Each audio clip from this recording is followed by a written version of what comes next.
Hey everybody, Travis here from Figure Around and Find Out. Got Heather back there behind the camera.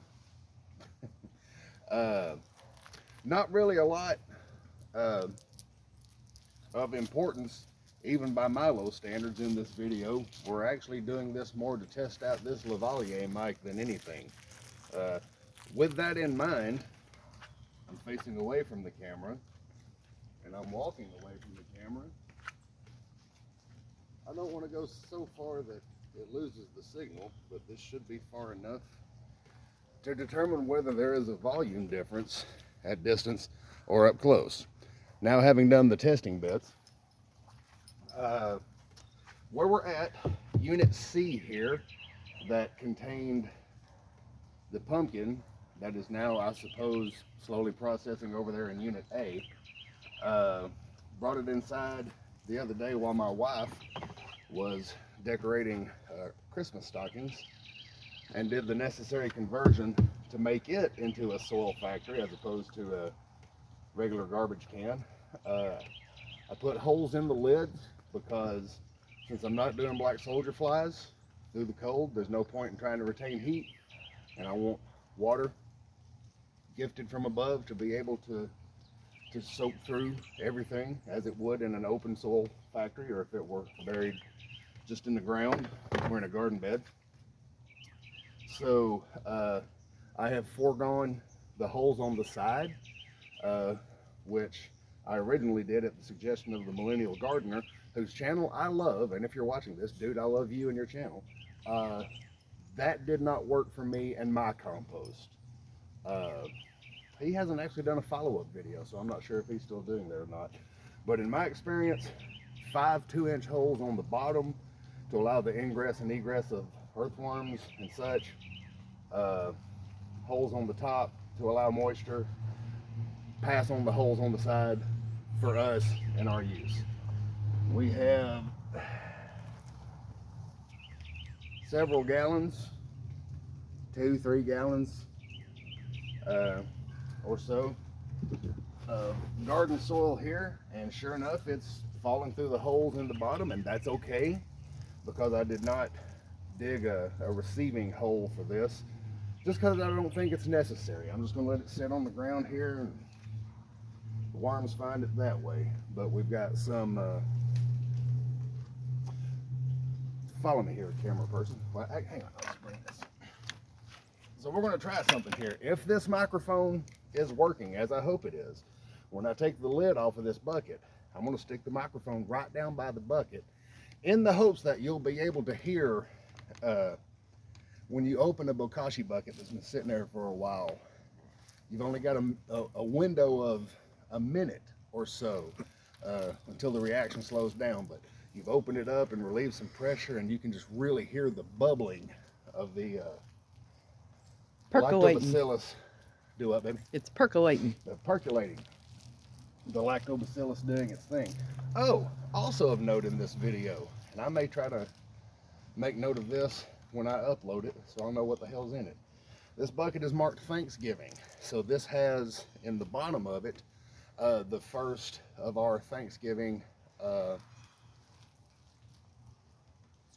scraps, yeah, I guess, you know, leftovers that didn't get eaten. And the reason I point that out is because I'm trying something different in this bucket, in that the larger pieces of bone, I literally took our damn branch loppers and cut the bone pieces into smaller fragments, because that is something I've noticed, is that anything up to the size of, say, a chicken leg either will break down or will get brittle so fast that you can break it with your fingers. But larger pieces, like the bones out of pork chops, bigger pieces from a chicken, turkey bones, The bones out of a roast. T-bones, the bone out of a Boston butt.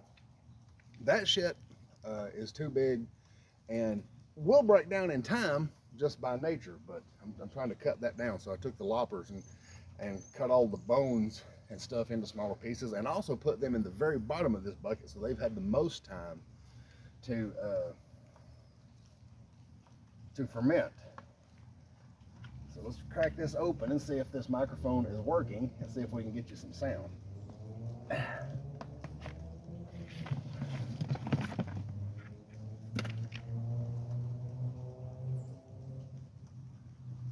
Hell, I can barely hear it, so I ain't gonna worry about it. But there we go. Look at there. That's cucumbers and stuff that started to go bad on us that we had bought for something, and some other shit, and it's all covered in that white, lovely white lactobacillus. A note on the soil factories here. Unit A is currently dedicated to that pumpkin project. Quite frankly, I might just lose patience with that and use it as a soil factory. We'll see. But B here,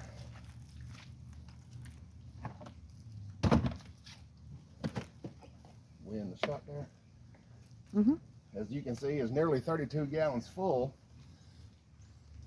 And what I'm doing here, you hopefully have seen in prior videos how this stuff breaks down in the soil factory, even through the cooler weather like this. But I know that this is also something people use to recharge soil that they've used.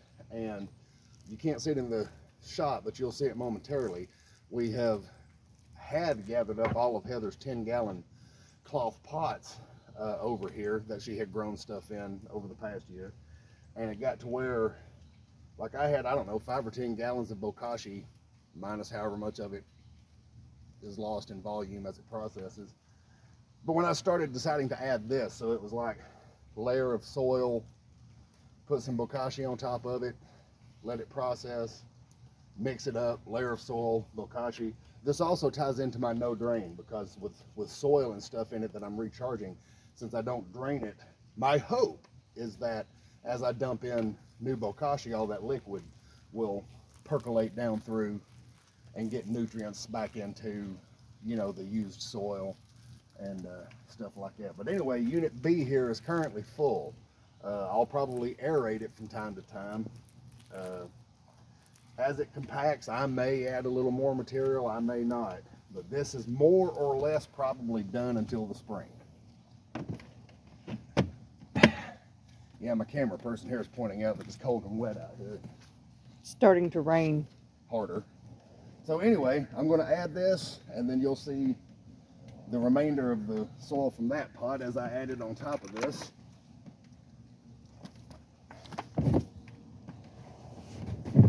It's so satisfying.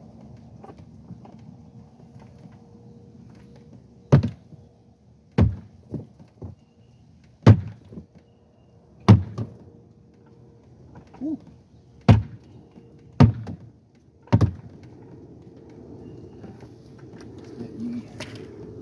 Dandy auger over here. Auger, aerator, bucket scraper, poking stick. This is truly a versatile implement here.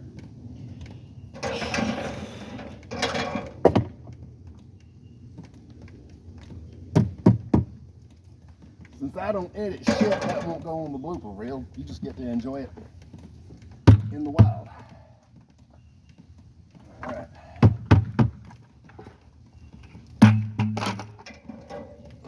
Maybe pan over there and show them the spigot. That's all they need. That's the staging area for freshly emptied buckets. Now, if this was a lovely spring or summer day, or even earlier fall, once I'm done here, I would immediately go over yonder and rinse that bucket out. But as you can see by the previous bucket, which has been laying there for about 5 days, it's been some mixture of cool and or rainy and just generally shitty for about 5 days. So I'm not going to rinse this one out either.